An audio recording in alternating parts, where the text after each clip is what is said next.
Chapter 1. Your Leadership Success Roadmap.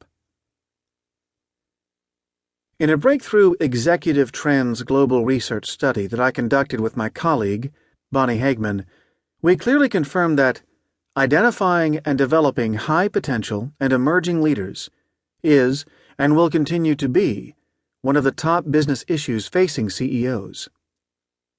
In most organizations, 40 to 70% of all executives will become eligible for retirement in the next 5 years. In our increasingly knowledge-driven world economy, organizations are right to fear this imminent brain drain, suspecting that when executives leave the firm, business may follow. Yet high potentials and emerging leaders, those most likely to rise to fill those highest positions, account for less than 8 to 10% of the talent pool. That's in the United States. In other countries like Canada, Australia, the United Kingdom, Japan, and China, and in just about every country except India and various countries in Africa and South America, this issue is as pronounced as it is in the United States, if not more so. Therefore, identifying, developing, and retaining such rare talent truly is a mission-critical, global challenge for CEOs, senior executives, managers, and HR directors. Given this indisputable global business challenge, the implication for current and emerging leaders is clear.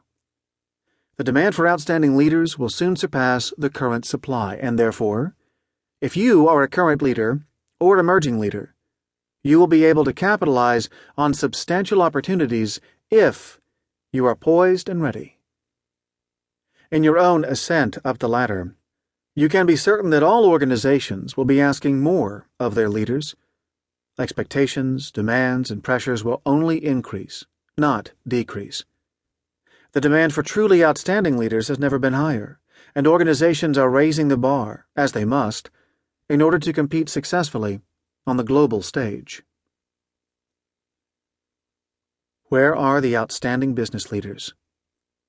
As I travel the globe, meeting with senior executive teams, coaching executives, and speaking to various management groups, it's clear to me that the world of business has very few outstanding leaders.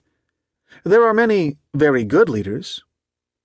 The distribution of outstanding leadership, like anything else, follows the shape of a bell-shaped curve. I always knew this. Everyone has always known this.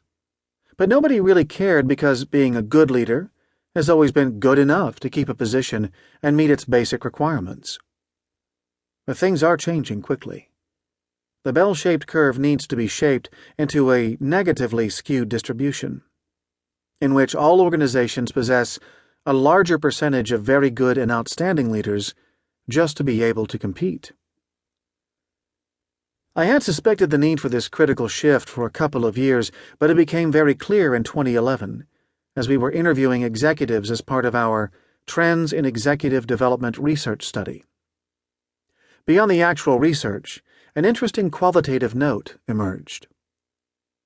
When I ask executives to identify a great leader in their lives, someone who had a positive impact on them and helped shape their values, roughly 9 times out of 10, they mentioned a former teacher, coach, parent, grandparent, or friend, as opposed to a business leader.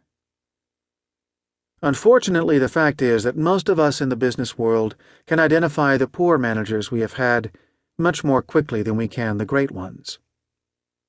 Why is this? There is no clear answer. However, it is pretty clear that many managers are promoted before they are ready to assume leadership roles. They are not adequately trained, coached, or mentored by more seasoned executives, who often can share stories and insights to dramatically shorten a manager's learning curve. More than anything else, I believe the speed and pace of change in business, technology shifts, demographic shifts, and a more demanding operating environment, present daunting challenges to most leaders. Frankly, very few possess both a strong inner core of values, character, beliefs, thoughts, and emotions, and the set of outer core leadership competencies that are truly required to successfully overcome these challenges.